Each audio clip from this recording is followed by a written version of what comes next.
I hope she'll be a fool. That's the best thing a girl can be in this world, a beautiful little fool. That's a quote from the main character Daisy in The Great Gatsby, the book. Quick high school recap, English lesson recap. Great Gatsby, the book talked a lot about women's roles and how they were oppressed in society back in the last century.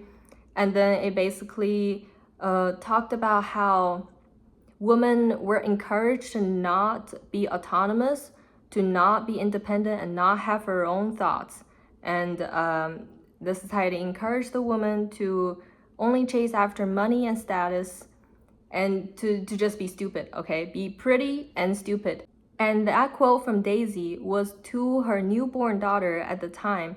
She did not want her daughter to be smart, okay? She did not want her daughter to be independent, no thoughts of her own, okay? Just be pretty and stupid. And it showed how protective Daisy was towards her daughter because she understood how the society was, or possibly is, and she didn't want her daughter to suffer as much as she did because she had her own thoughts and desires that sometimes didn't align with what the men wanted. And she wanted her daughter to not understand how cruel it could be to be stripped away of your freedom. And she wanted her daughter to just be stupid and happy. Okay? So what does this have to do with small YouTubers? Okay? In The Great Gatsby, it described a world where women are encouraged to lose themselves. There are many traps in society for women, especially young girls, such as money, their body, their youth, and there's so many fast passes to a successful life for these young girls in the world, not just back then in the last century, but currently as well. So how do these traps work? For example, in The Great Gatsby, Myrtle, another character, she was a girl that was born low class, okay? And she wanted success or wealth in life. She wanted a good life, like we all do, right? And instead of working really hard in, a normal job or opening up her business, right? Instead, she chose the fast pass and had an affair with a rich man. Now, she was able to get some wealth out of him, or like she was chasing after this illusion of potential future wealth, right? But she eventually lost herself completely. Not only did she lose her life in the end, but she also completely lost her well-being, both physically and emotionally. And throughout this journey of the so-called fast path to success, she gradually lost all of herself, all of her humanity. She was constantly abused. The man could just slap her in the face and then berate her, but she would just take it because she thinks, if I choose this path, it's gonna get me closer to what I want faster. And that is how the trap gets you. And if we take a look at the world today, there are many traps like this as well. For example, girls out of high school opening up their OnlyFans immediately because they think, oh wow, this is a great way to make money. I can make a lot of money, get a house, and live the life I want. I can travel everywhere. Wow, it promises so much. And obviously today we have sugar baby, sugar daddy thing going on, right?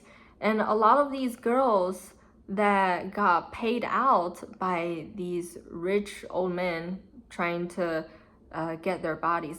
Sometimes they don't even need to get their bodies. Sometimes they just want to play a little joke on them, all right? For example, they would find a girl and then pay her, 100K a month just to be with him, just to go on dates with him. And how do you think this girl is gonna settle down and go into a normal job if this relationship doesn't work out for her? Her mindset of hard work was bought out. She has tasted the sweetness of fast money. She can never go back. She can never settle down to her old self, feeling, oh, if I work hard, then eventually I will get what I want. Now all she thinks about is, oh, if I find the next rich man, if I find the next rich, fast path to success, then I could get it. I could get what I used to have again. And today on YouTube, I think it is very dangerous, not only for girls, okay? It's no longer just about girls, for men as well, my boys out there. On YouTube, it offers a fast path to success as well. You know, a lot of young people these days, they want to grow up to become YouTubers. It has become like a formal job. You know, no more engineers or doctors. We want to be YouTubers. My God, there's so many people want to be YouTubers. And I get it, right? And these successful YouTubers, they all seemingly to have a lot of independence, autonomy over the content they create, and also they have a lot of freedom. And by just showing their lives, they get so much money off of it. And these are very, very enticing to everybody, not just young people, everybody. You know, it's a great thing, right? Sorry, I've been eating some purple balls. Purple balls, they have sugar in them. I'm too lazy to cook today, so I had 5 balls left, so that's what I made. Anyways, on YouTube, why do I say it's also a trap?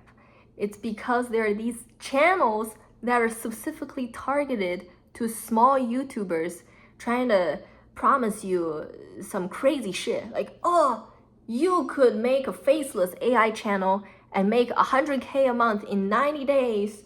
Or, oh, you could grow your channel by doing this and that. Oh, you need to pick a niche. Oh, this niche, no one has explored it yet. You need to go on it right now. And all of these people, the YouTube gurus, offering you a fast path to success. And that's exactly what happened in The Great Gatsby. These people want to take advantage of you. They have these clickbaity titles, you know, they play into the algorithm. But at the same time, by gaining these algorithmic success, what do you have to pay in return? Like for these AI faceless channels, right?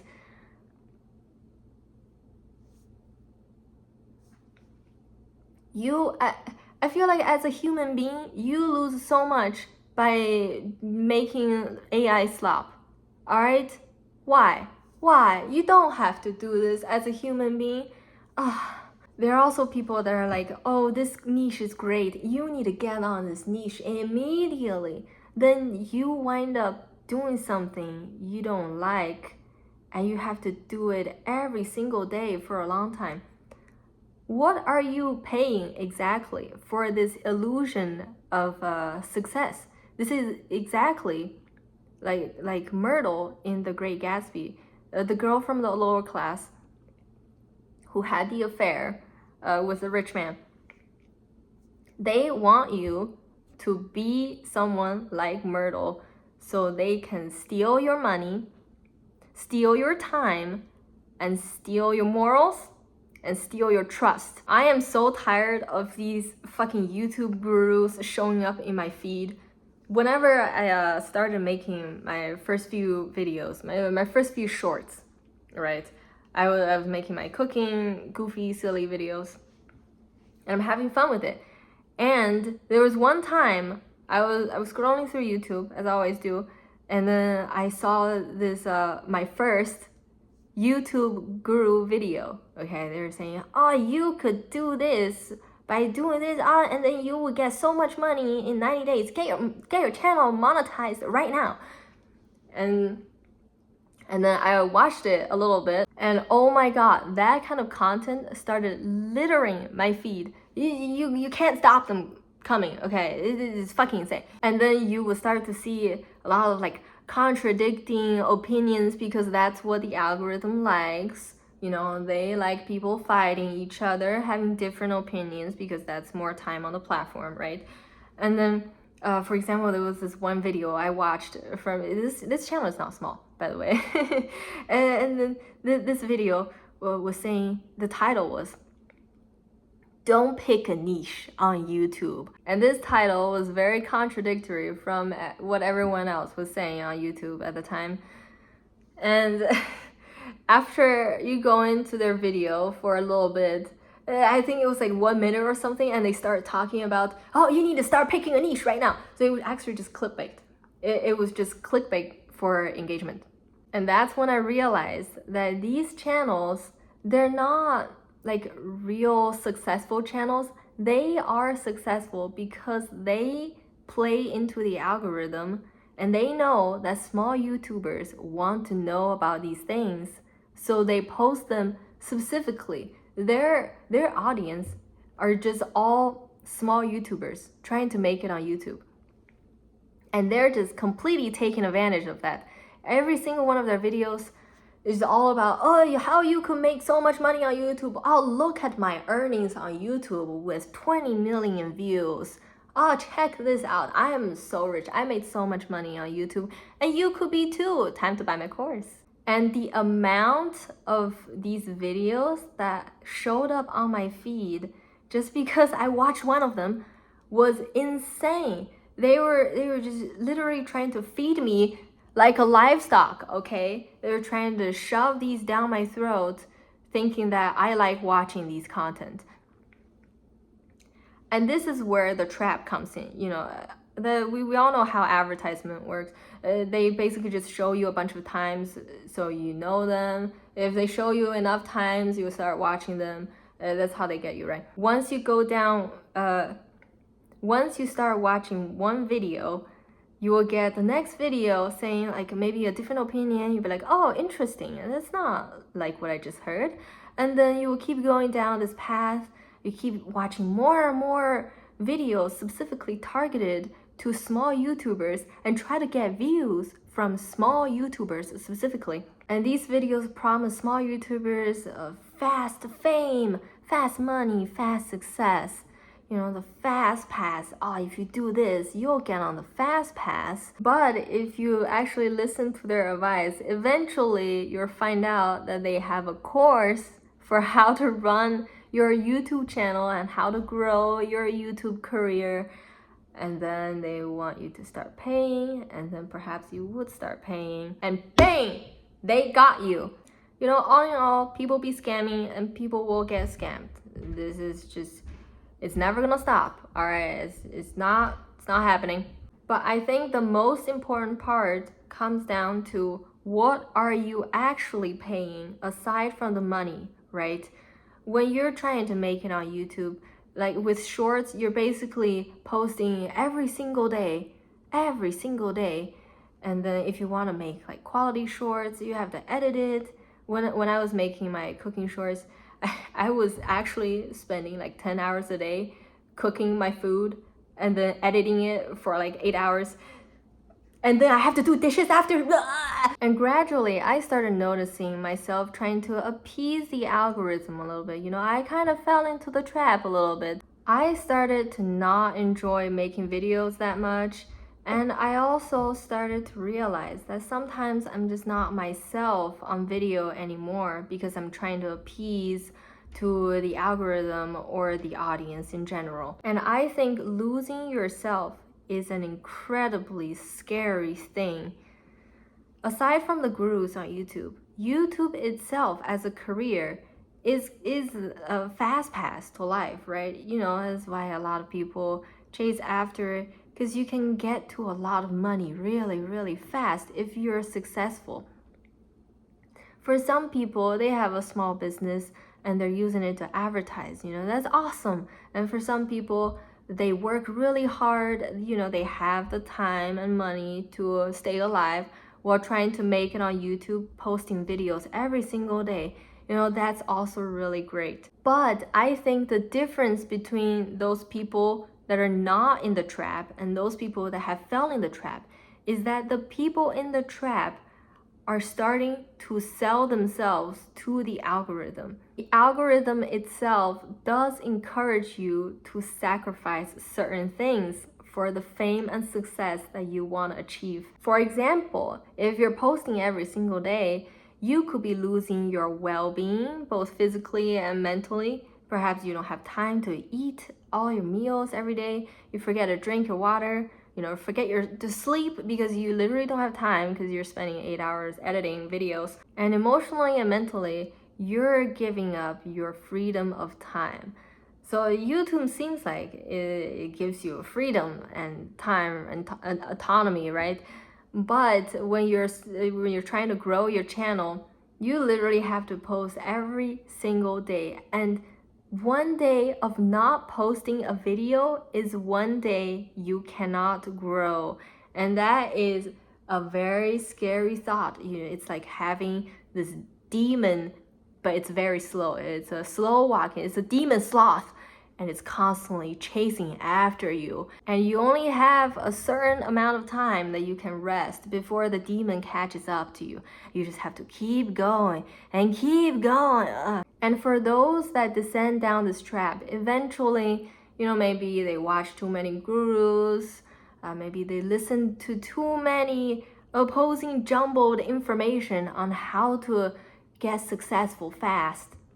They start losing their critical thinking, and they stop realizing, they stop being able to notice that they're losing themselves into this chase of an illusion. And I think that's the most terrifying part of being a small creator on YouTube, is that you could go down this path of losing yourself. You could lose your morals, if you do some stupid AI channels, okay? Please don't do AI slop. Please. They're not funny. They're not good content. I don't like watching them. Stop it. And some would sacrifice their well-being, right? If they're grinding really, really hard every single day, hours and hours. And they might not even notice that they are actually destroying their bodies by doing this, because they get so tunnel visioned on this dream of success. And to end this video, I have another quote from The Great Gatsby. This is from the narrator of the book, commenting on the whole story. They were careless people, Tom and Daisy. They smashed up things and creatures and then retreated back into their money or their vast carelessness or whatever it was that kept them together, and let other people clean up the mess they had made. YouTube gurus will steal your money, your time, your conscience, perhaps, and your humanity for some people. And they can just retreat back into their shell. They're free anonymity, being anonymous on the internet. You can hide behind that. Or if they are a bigger channel, they can hide behind their lawyers and whatnot. Now they basically wouldn't lose anything. But what about you? You spend so much of your passion in this one thing. How's your life gonna turn out now? I guess to those YouTube gurus, the biggest thing comes down to what they think humanity is, right? And then for those people that are being careless on YouTube, posting their AI content, their stupid AI faceless channels, those streamers that are scamming children by looping their streams. I think about this sometimes, and I just cannot understand what does it mean for them to be a human being? Is that how they want to live their lives? What exactly is their value for doing this? And most importantly, don't be a careless person yourself. Take care of your bodies, take care of your mental well-being. Take care of your humanity. Life is very precious and you only live this one time. Don't waste your sincerity and passion on something that's not worth it. That's the end for today's video. Thank you for listening to me yap once again. I really enjoy yapping. All right, goodbye.